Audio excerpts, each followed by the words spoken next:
Alright, hi Fairy Fam, welcome back to the vlog, and we are doing a Q&A today, but I want to quickly update you guys on our weight loss for last week.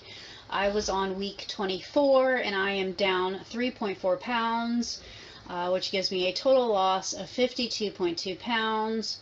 And Michael's week 8 was last week. He is down 2.2 pounds, which is a total loss of 28.4 pounds. Um, the week before last, I did my measurements. Last week, I did Michael's measurements. So in total, he is down 1 inch on the upper arm, 3.5 inches on his chest, 1 inch on his waist, 3.75 inches on his belly, half an inch on his thigh, and 2.5 inches on his hip, and half an inch on his calf. So he's catching up. All right, so for our Q&A, we posted on Instagram and Facebook and Twitter, and we sent messages out to a few friends, and we got a couple questions back. They wanted to ask us about our journey so far in weight loss and basically see how we felt about certain things. So, the first question I've got is, how do you satisfy cravings that you have? I find something similar that it's something we can have. Um, like if I'm really craving like spaghetti, there's an alternative. So I just do that. But for something there's not an alternative for, um, Cheetos. I I mean I guess I just deal with it, or I find something else that I like that I can have. Yeah, or something similar. Like with me, I was craving Cheetos for like 2 weeks straight, and I know I can't have Cheetos. Um, so, and there's nothing remotely close to the same flavor, the same textures, like none of that. So I just kind of upped my cheese intake that week. Despite being lactose intolerant, I upped my cheese intake that week, and that kind of curbed the craving a little bit, but I still wanted that like fluffy, crunchy texture. So, my other alternative was just pork rinds to get that fluffy texture, but it's a different kind of crunch Yeah. to it, in my opinion. So it was kind of the same and kind of not the same, but I mean, I still had the craving for like 2 weeks. I just kind of had to get over it. I wasn't about to completely ruin my diet and have some Cheetos. My current mental fight with cravings is McDonald's French fries. I used to eat them all the time. I keep being told to make jicama fries, but I can't find jicama anywhere in the stores. I've been to 3 different stores. Even the Whole Foods, I didn't find jicama. I don't. I'd love to try it, but unless they make a frozen bag version of jicama fries, I'm not going to be able to right about Yeah. now. So I have no alternative for French fries at the moment. If I want chips, however, like say like nachos or something, honestly, I'd rather make a salad if I'm gonna do any sort of taco or anything like that. But if I want something to dip, just to the like to have the mentality of I'm dipping something, I'll just go for like a low fat. I personally like prefer low fat, low carb like dressing, and maybe like cucumber chips or something like that. All right, so another question we've gotten is, have any physical or mental issues changed since you've started your diet?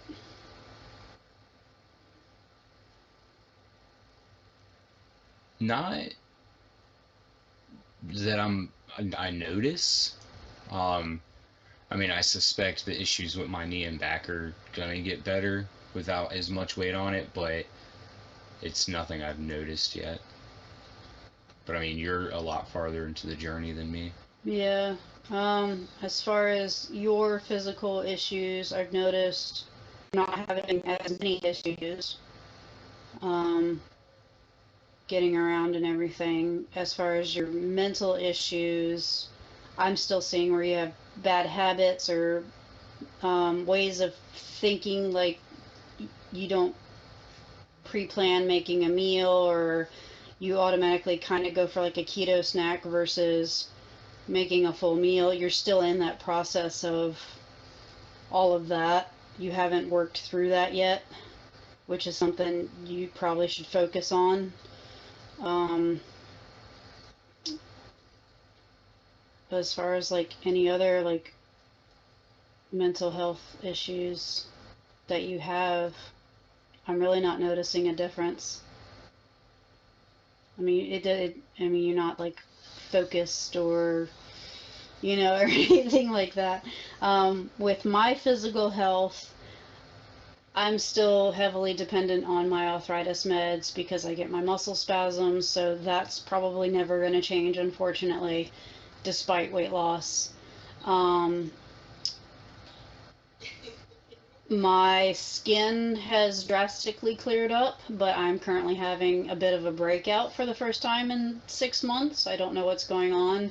And like I said in my last video, I'm having a hormone issue. I don't know what's going on right now. I think that the little implant in my arm is kind of throwing off some vibes now that I've lost a few pounds. Throwing off. That implant feels some type of way about Yeah, that. it feels some type of way about it. I don't know what's going on, but I'm having some hormone. I can tell the difference. From 3 weeks ago to right now, I am having a bit of an imbalance at the moment. And that's just, it'll work itself out, I guess. There's nothing really I can do about it because I have the thing in my arm. It's not like I can not take a pill or, you know, something like that. There's really nothing I can do. As far as my mental issues, well, physical also, I'm getting around a lot better. I used to have a lot of issues just getting off the bed or out of a chair or whatever. I used to like heavy breathe when I walked and stuff like that. So I'm getting around a lot better. As far as mental issues, everybody knows I'm bipolar. It's no big deal. I have learned in the course of several years and much therapy, how to manage it and how to cope with it and how to see triggers and work with all of that on my own. But to be quite honest, I've been off of my meds for the past few months because I'm dieting and because my hormones are like this, and that messes with your medication. And I just, whenever I see my psychiatrist, I'm like, just write the prescription, and once my body figures itself out, I'll go back on them. But I want to make sure that I have them in an ongoing prescription for myself, you know, in case I do hit one of those swings where it's like I can't control it and I'm just like, all right, I need to be on my meds again. But for right now, I haven't noticed a drastic difference with the stay-at-home stuff going on. My mania issues, I get hyper obsessive over something. I get upset easily over a few things or frustrated. But that's just because like I'm cooped up, and I think everybody's acting like that. So that's not exactly a bipolar thing. That's not out of the norm. I haven't had any depression issues beyond people in the family passing and, you know, the funerals and stuff recently. I don't feel like listless and not wanting to talk to people. I've actually been a lot more social than usual, oddly enough. Ooh, And I'm boring sorry. the hell out of him, I'm apparently. sorry. No.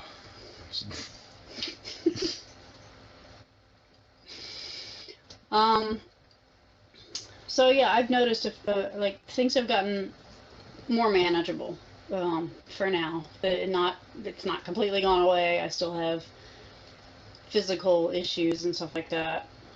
They'll probably always be there, but it's more manageable. I'm taking less medication, except for with my back. Next question. Why did you choose keto for your diet? Well, I kind of chose it because she was already on it, so it was easy. She already had the info for it. I chose keto because I've been on other diets and they don't work. For me, at least. I've done what I could afford. I tried the Slim Fast diets. It's expensive. I always felt hungry. The shakes were pretty nasty. And I'm lactose intolerant, so I can't exactly rely on those shakes anyway. But it was just not good for me there. I've tried pills, and those really messed me up, and I was off them quickly. I've tried fasting diets like the egg diet and stuff like that, the egg fast. That didn't work. You feel like you're starving. Uh, what other diets have I done? I went vegetarian for a year, and I felt like I was heavily restricted as far as what I could eat.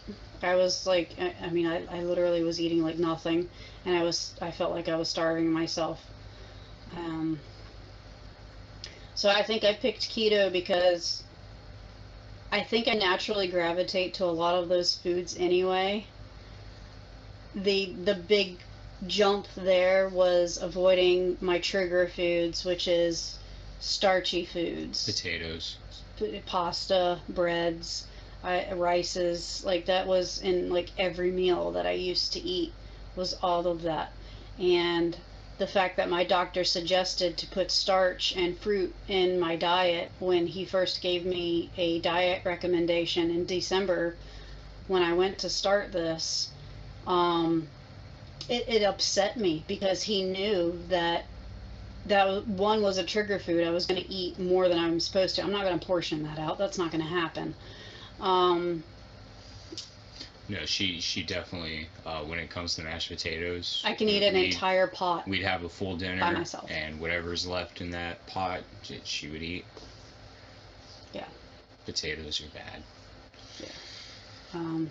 So yeah, I needed something that would challenge me a little bit, but I knew I could make a lot of recipes with, and I knew that I could work with it, and I knew that it was food that I liked and that it would work with my lactose intolerance and my physical issues, and knowing that, keto is basically gluten free, and it removes all the starchy vegetables and stuff. All of that causes inflammation in your body, and since I have arthritis, I was like, that's actually that might be beneficial for me. So that's why I chose keto.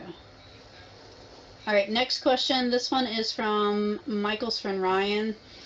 How hard was it getting used to the food?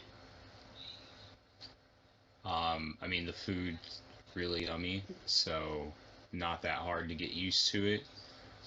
The hard part was learning what foods I can and can't have, how to read a label, what that the label means. That was the hard part for me. Didn't he have more to that? Yes, which actually I think I just answered. I'm using your phone. Where's your chat? It was on Bring the up. post. Oh, okay. I think he had more to kind that one. I only wrote like the first part of the question down. He elaborated, and actually that could be more than one question. Okay, let me get your post. So how hard was it to get used to the food? not at all. Not very. It's just the recipes take a little bit more time than usual. So the recipes, um, Like for example, the fathead pizzas. For that recipe, you know we can't just go buy pre-made dough, so we have to form it, bake it for a little bit, form it more, bake it again, and then add everything, and then bake it again. yeah, it takes So a little bit longer. it's a lot of effort, but you still get to have your pizza. So It's still, I mean, it's a little tougher of a texture than I like regular pizza, but it's still got all the flavor and stuff to it. I just think the crust is a little crispier, in my opinion. His second part of that was, I understand it's keto, so high protein, small portions. but finding what you can cook and learning how to cook differently, and also how long did it take to get used to the flavors. So Finding what to cook and learning how to cook, I spent weeks researching this. The night before I went grocery shopping for my very first day to start keto, I made a grocery list, and I literally looked up keto grocery list on Google, and I went to keto groups and I messaged people. I said, I'm going to start tomorrow. Give me the basics of what you go and buy. And so I got like almond flour, coconut flour, eggs, like just the basics. And if we're being honest, it's still we're still learning. We're still learning. Still and learning I'm 6 new months things, different ways to do it. So still and learning. getting used to the flavors. Not everything tastes exactly like. Yeah. The cognac noodles. We use those to replace pasta noodles. They're very watery and crunchy. Not They're crunchy. not crunchy. They taste like rubber bands. Like Like- you're chewing on rubber bands. Like undercooked pasta. So I have to cut them up like overcooked pasta. Overcooked, undercooked, They're chewy. chewy. Yeah. Sorry. It's They been a ta- while since we had them. It's the texture of rubber bands, basically. So we have to cut them up very, very small and basically eat them whole, instead of sitting there trying to chew on rubber bands. But, it's filling. And you get to have spaghetti. So Because we can't find, like, palmini noodles or anything else in our stores. That's all that's in our stores is the skinny pasta. It's not the best selection, and I'm not about to try anything else unless they put it in the stores. I'm not going to order something online. right. As far as other flavors, I'm still using the same flavors of stuff. It'll come out slightly different, but like as far as texture goes, but it's still really good flavors to everything. It doesn't feel processed. It's very like natural flavors and stuff with the seasonings. All right, where was that?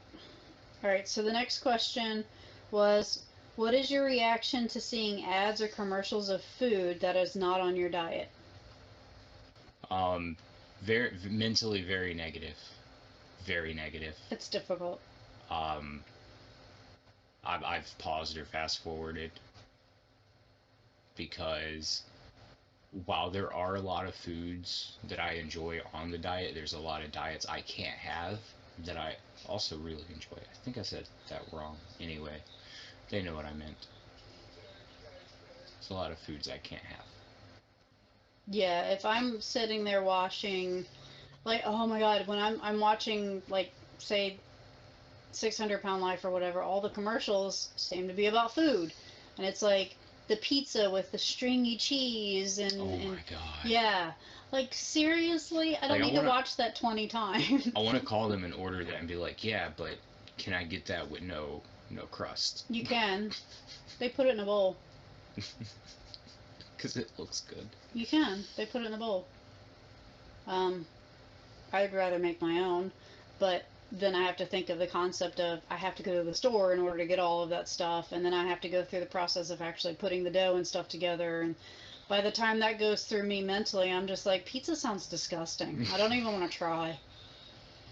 I hate this advertisement. That looks like crap. like mentally, I've actually had to change my mind, because there are a lot of commercials, actually like McDonald's commercials or something like that. I'm looking at the food, especially like mukbangers on YouTube. I still watch those channels, because I have food aversions. I can't stand the sound of people eating, so it kind of turns me off of food, and it's just like, I don't know, like mentally it's like if I'm hungry and I know I've gone over my macros for the day, or it's in the morning and I'm trying to stave off breakfast so I can just focus on my coffee and then have my lunch kind of thing for my intermittent fasting, I will watch mukbangers with their mounds of food, and if you look at it, it's all one color. It's like yellow or brown, and it really is a visual turn off.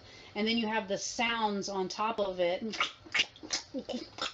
It's disgusting. She's just like, oh, that's what food sounds like? Yeah. I don't want it. So, like, I don't, that mentally in my mind, I'm like, I don't want to go through that process right now. If that makes any sense, like, it deters me from having breakfast or going overboard. So the commercials, my reaction to ads and commercials and the mukbang piles of food, it's disgust actually. It's turned into disgust and irritation more than anything. Not because I want it, it's because it looks horrible. I'm not there yet mentally. I still want it. I'm just forcing myself to not. So this one is from Arturo. He sent a couple questions. Do you feel hungry a lot because of the diet? No. While the diet, part of it is portion sizes, it's not like we're eating tiny nothing food. Mm-hmm. I mean, I had an entire, 7-ounce steak the other day from Ruby Tuesdays with sides too. Yeah, it's still a full meal. Yeah, you're still eating a full meal. The thing is, we're eating, I think, the actual correct portion sizes. We're normally used to eating overloaded sizes, but I'm not hungry. And the thing is we're not drinking sodas and stuff that are expanding your belly, which actually makes you feel full in the moment, but like 30 minutes later, you're like starving feeling. So we're not experiencing that because we're not eating that and stuff. We're not eating sugary foods, which also can make you feel hungry.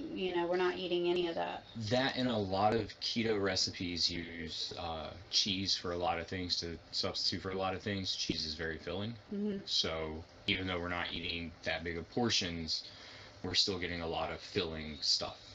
Now, I do have an issue in the morning sometimes. I get like a vertigo effect because I don't eat after 6 p.m. and then I don't eat again until like 11 a.m. So when I have to get up super early in the morning, like 6, 7 in the morning, and I have such and such hours to wait, and the coffee is not doing it for me, the big thing is electrolytes, a Gatorade Zero sugar packet, and some water, and I feel better. It's an electrolyte imbalance.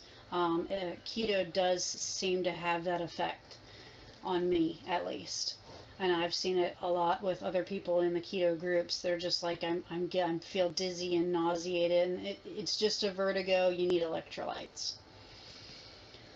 Yeah, it's not a hungry feeling. It's an electrolyte thing. I'm getting that lately. I know there's diets that make you feel like you're starving yourself. I didn't know if the portion sizes were satisfying. So I guess that's another question. Are the portion sizes satisfying? Yes. Yeah. Well, okay, actually, it depends on what you're eating, because keto has macros. 4 ounces of one thing is the macros may be way higher than 4 ounces of something else. So if we're having something that's high in those macros, you have to eat less of it. So if you want this yummy, tasty thing, you gotta eat less of it. So it just depends on how you're doing your diet and what you're eating, but for the most part, we try to only eat stuff that we can have decent portion sizes of. But there are things, we're trying out a new bread, but I think one slice is half of your carbs for the day. It's like a third of my carbs. It's a third of her carbs for the day. So anytime we try that, she has to plan out the rest of her day to make sure she can have decent sized meals, and that one slice of bread didn't throw everything off. Which is weird because that slice of bread, it says 5 net carbs on the package. It says 3 on my carb manager. I don't know. Maybe Carb Manager knows something they don't, or they know something Carb Manager doesn't. But sometimes the portion sizes can be small. But afterwards, after every meal, do you feel like you've had enough? Yes, I do. I usually do. I've had 1 or 2 meals where it's like that just wasn't doing it for me. Sometimes it was like the tuna salads. Yeah. And I think those are the ones when I get off work and we have the pre-made stuff. Those are typically meant for a lunch, not a dinner, and I'll have that for dinner, so It's just not enough. it's not enough for a after work kind of meal. So I might have a little bit extra, but I mean that's on my part for not fixing myself something. So. Um, what do you do when you're craving McDonald's French fries and other bread or potato products? So basically a starch. What do you do when you're craving starches?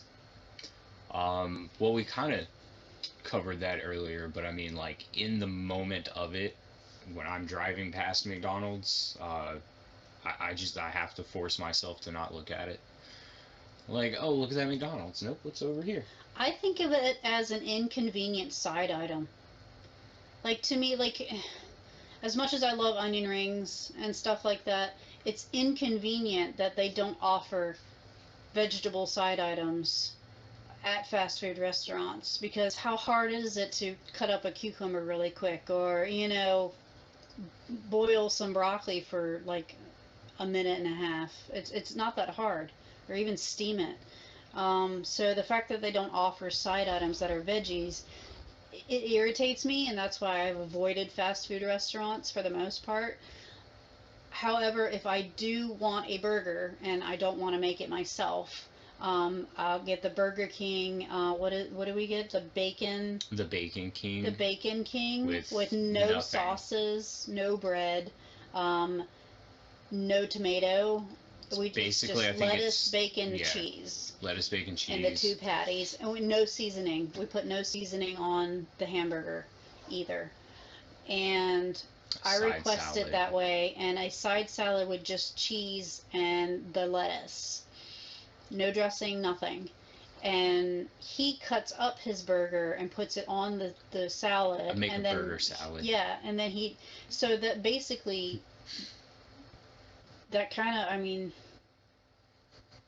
once you get to that point and you're tasting it, you're having like twice the size of a regular burger, because it's all mixed into the salad. So you're having a big bowl of burger right there, burger taste. You kind of don't want fries after that. No, honestly, that by itself is filling enough. Very filling. Um, I've had to switch in my head, and I'm still working on it, what I get excited to see. So every day for lunch when possible, because it helps me mentally if I just have the same thing for lunch. I try to go to the Taco Bell and get the Power Bowl with no beans, no rice, and I don't do guacamole, so no guacamole. Um, and I try to get that every day. And it's gotten to the point where when I'm like, all right, cool, it's lunchtime, let me find food. Taco Bell's the first thing I search, and if it's close enough for me to go there during my day, I get excited about that.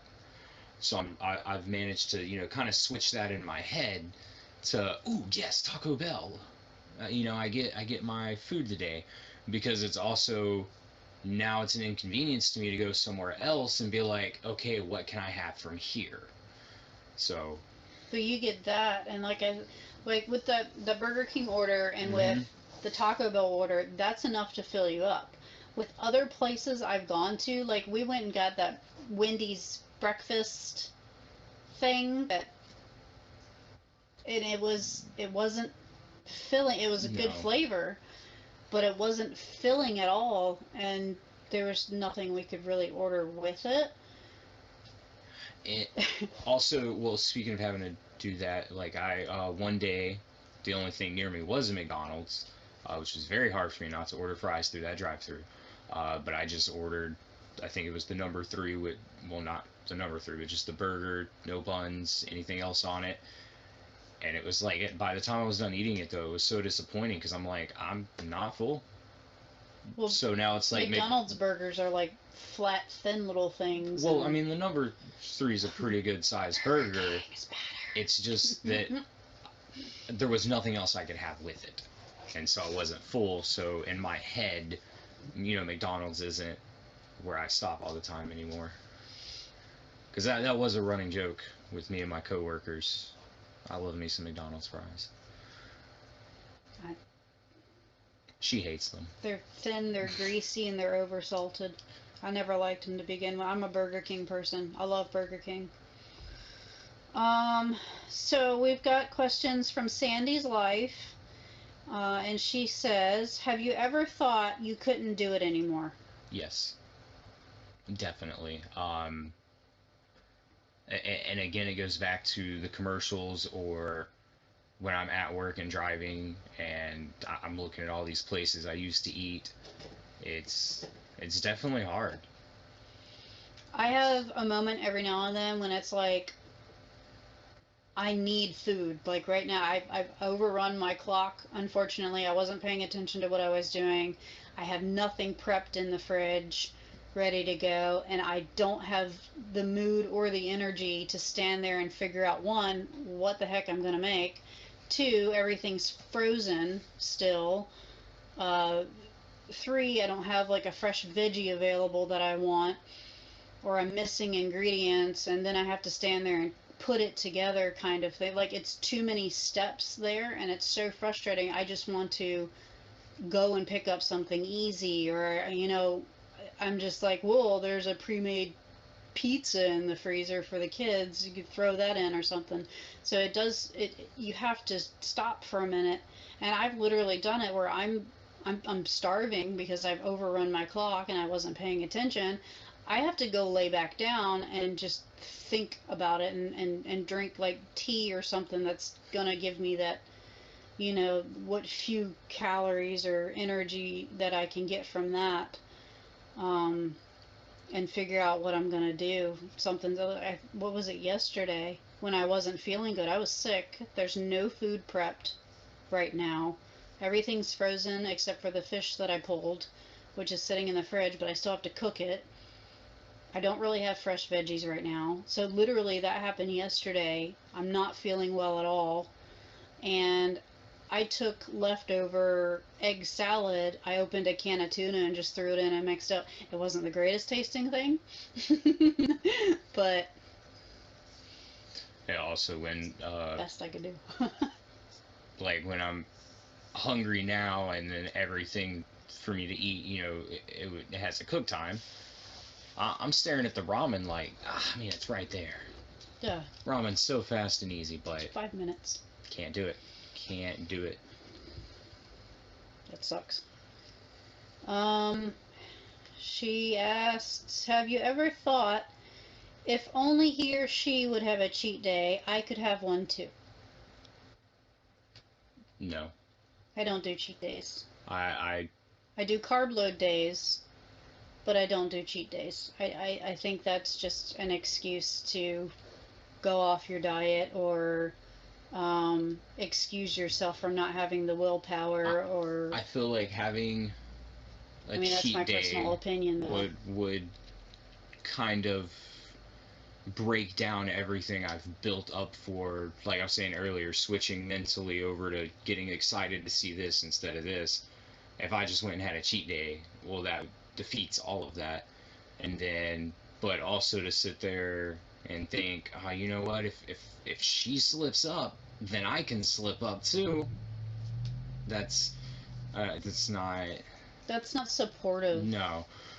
Because if you slipped up and you were like, I went and bought French fries, I'd be like, Michael, you can't do that. If you do it again, Yeah. you're sleeping outside. But it's not something that I would hope for. I actually have a quote over there on my board. Let me see if I can find it. There's a quote on my board for that. Okay, so the quote says on my vision board, junk food you crave for an hour, or the body you've craved for a lifetime. You decide. Wise words. Yeah. I mean, I've been skinny before, but not craved for a lifetime, but craved most recently. Look at Abba begging for pets. Do you see him? Excuse me, guys. I have to pet my bunny. So it does take a lot of energy to change your routine. By the way, holy cow, I look great on camera. Yeah. Do you see this? I do. Y'all, you know what my fat butt looks like. Okay. Can you tell I've lost over 50 pounds here. All right, let's put this back. Hopefully that wasn't horrible. Because this guy's at like 5%, I heard it. All right. So now I'm out of camera frame. Scooch back in. You're still out. There you go. This is where my sides are, right there. That's awesome. I look good. Y'all know I look good. You jealous? No, I'm just kidding. All right. She has one more question.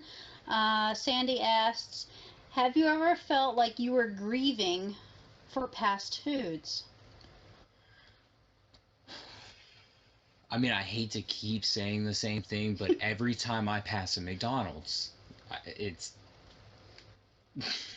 like a grieving process. For me,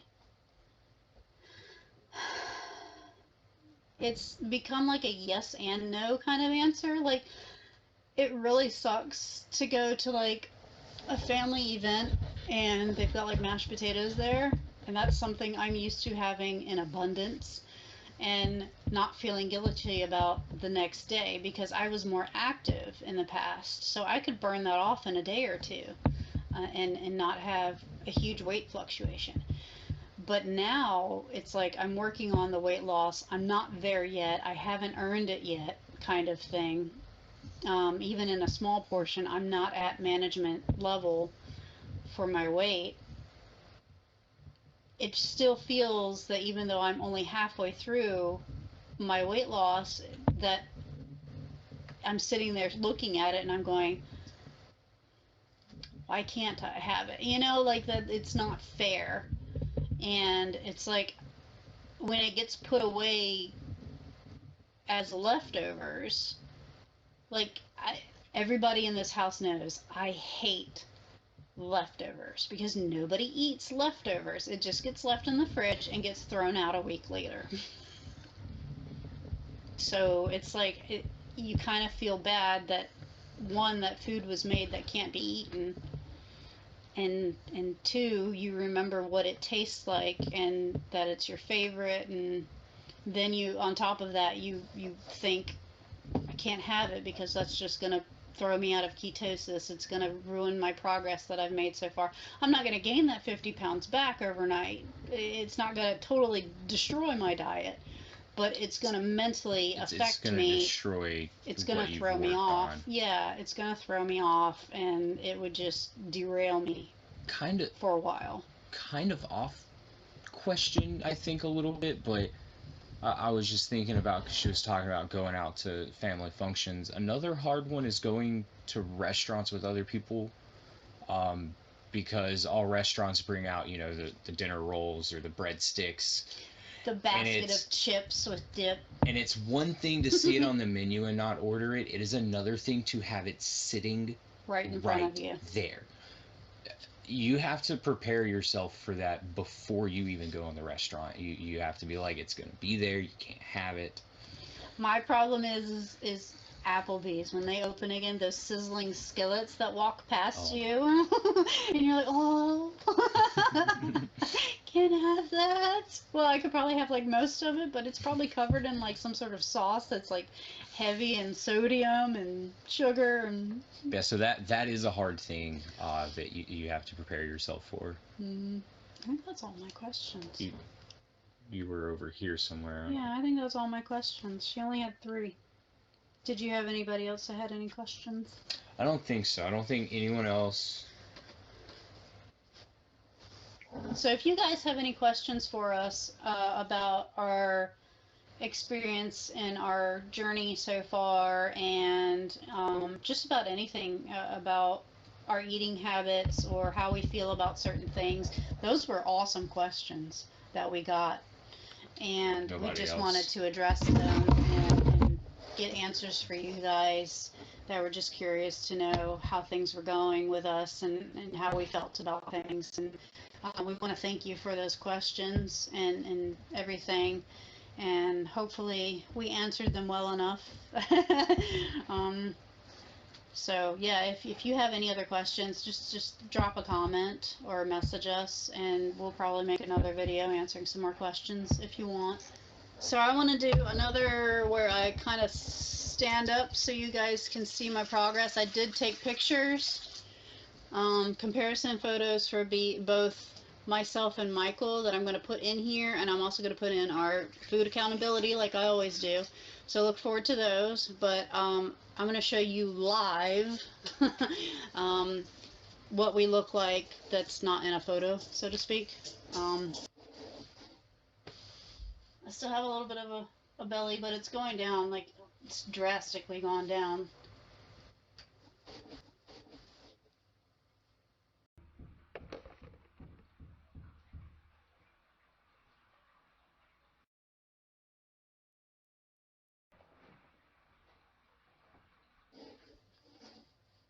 Wow. Isn't that crazy? It is. Let me see. All right, so this is me. I still have a little bit of a belly, but it's going down, like it's drastically gone down.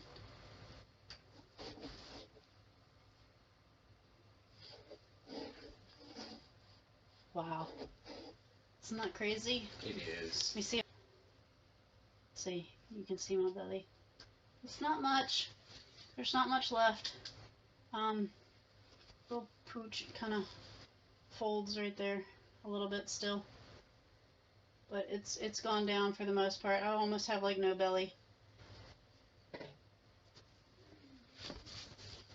And Michael. I'm gonna have to pull my dress of a t-shirt tight. This wasn't from weight loss. I bought this thing huge. Yeah. So I still definitely have a lot of belly going yeah, on. he's got a lot of belly going on. But Ouch. it'll be going away. If I pull it this way, we can do a back shot there.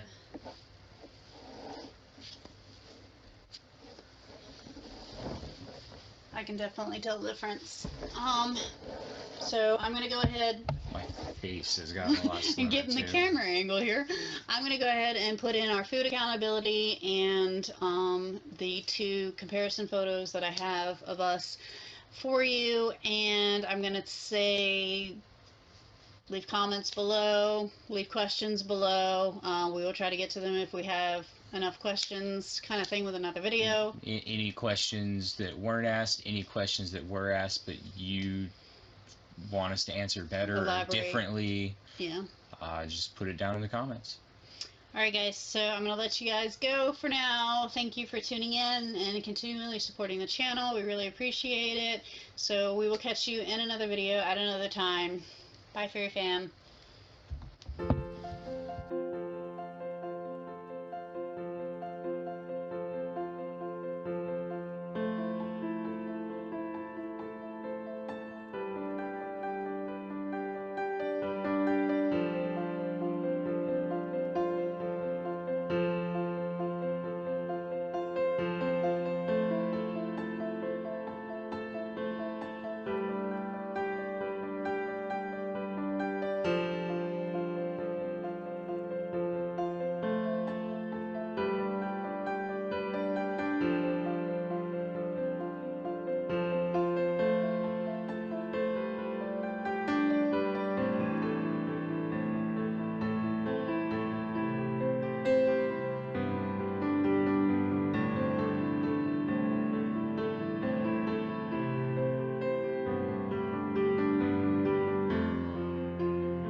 Tell me pretty lies, look me in Tell me that you love me, even if it's fake.